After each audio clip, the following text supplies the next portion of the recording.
আমরা এমন এক যুগে বাস করছি যেখানে যুদ্ধ এখন আর শুধু রক্তক্ষয়ী লড়াই নয়, বরং এটি হয়ে দাঁড়িয়েছে প্রযুক্তির এক বিশাল দাবার বোর্ড। একদিকে চীন তার সমুদ্রতলে টানেল আর কৃত্রিম দ্বীপ দিয়ে প্রাচীর করছে, অন্যদিকে জাপান ও আমেরিকা তাদের স্টেলথ প্রযুক্তির সলেজ হ্যামার দিয়ে সেই প্রাচীর ভাঙার প্রস্তুতি নিচ্ছে। রাশিয়া তৈরি করছে অদৃশ্য বোম্বার, আর হাইপারসনিক মিসাইলগুলো শব্দের চেয়েও 10 গুণ দ্রুত ছুটছে। আজকের ভিডিওতে আমরা আলোচনা করব আধুনিক বিশ্বের এমন 5টি ভয়ঙ্কর প্রযুক্তি নিয়ে, যা দেখে মনে হয় আমরা সায়েন্স ফিকশন সিনেমার ভেতর ঢুকে পড়েছি। ভিডিওটি শেষ পর্যন্ত দেখুন, কারণ যুদ্ধের ভবিষ্যৎ আমাদের ধারণার চেয়েও বেশি জটিল। চীনের কৃত্রিম দ্বীপ এবং জাপানের ঘোস্ট ক্যারিয়ার। চীন গত এক দশকে দক্ষিণ চীন সাগরে প্রায় $100 বিলিয়ন খরচ করে কৃত্রিম দ্বীপের একটি বিশাল দেওয়াল তৈরি করেছে। কিন্তু জাপানের জেএস ইজুমো এই সমীকরণ বদলে দিয়েছে। কয়েক বছর ধরে একে শুধু হেলিকপ্টার ডেস্ট্রয়ার বলা হলেও এটি আসলে একটি আধুনিক এয়ারক্রাফট ক্যারিয়ার।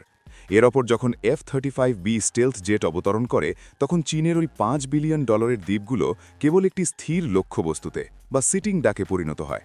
কারণ দ্বীপগুলো নড়াচড়া করতে পারে না, কিন্তু এই ক্যারিয়ারগুলো সমুদ্রের যে কোনো জায়গা থেকে অদৃশ্য হয়ে হামলা চালাতে পারে। রাশিয়ার PAK-DA অদৃশ্য ঘাতক। আকাশপথে আধিপত্য বজায় রাখতে রাশিয়া নিয়ে আসছে তাদের নতুন স্টেলথ বোম্বার PAK-DA। এটি দেখতে একটি বিশাল ডানার মতো বা ফ্লাইং উইং ডিজাইন। এর সবথেকে বড় শক্তি হল এটি রাডারে ধরা পড়ে না।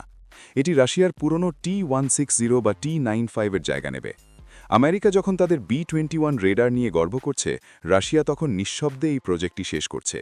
এর বিশেষত্ব হল এটি কয়েক হাজার কিলোমিটার দূর থেকেই হাইপারসনিক মিসাইল ছুটতে পারবে, যার ফলে একে শত্রুর সীমানায় ঢুকতেই হবে না। সমুদ্রের নিচে হাই স্পিড রেল, জিনটাং টানেল। ইঞ্জিনিয়ারিংয়ের ক্ষেত্রে চীন এখন ধরা ছোঁয়ার বাইরে। তারা সমুদ্রের 78 মিটার নিচে জিনটাং আন্ডারসি টানেল তৈরি করছে। এটি কেবল সাধারণ যাতায়াতের জন্য নয়। এই টানেল দিয়ে যখন ঘন্টায় 250 কিলোমিটার বেগে হাই স্পিড ট্রেন ছুটবে, তখন সেটি হবে ইঞ্জিনিয়ারিংয়ের এক মহাকাব্য। কিন্তু পশ্চিমা দেশগুলোর ভয় অন্য জায়গায়। তারা মনে করছে এটি আসলে তাইওয়ান প্রণালীর নিচে টানেল তৈরির একটি ডেমো। যদি চীন এটি সফলভাবে করতে পারে, তবে সমুদ্রের তলদেশ দিয়ে সৈন্য এবং রসদ সরবরাহ করা তাদের জন্য পানির মতো সহজ হয়ে যাবে। হাইপারসনিক মিসাইল, গতির যাজা।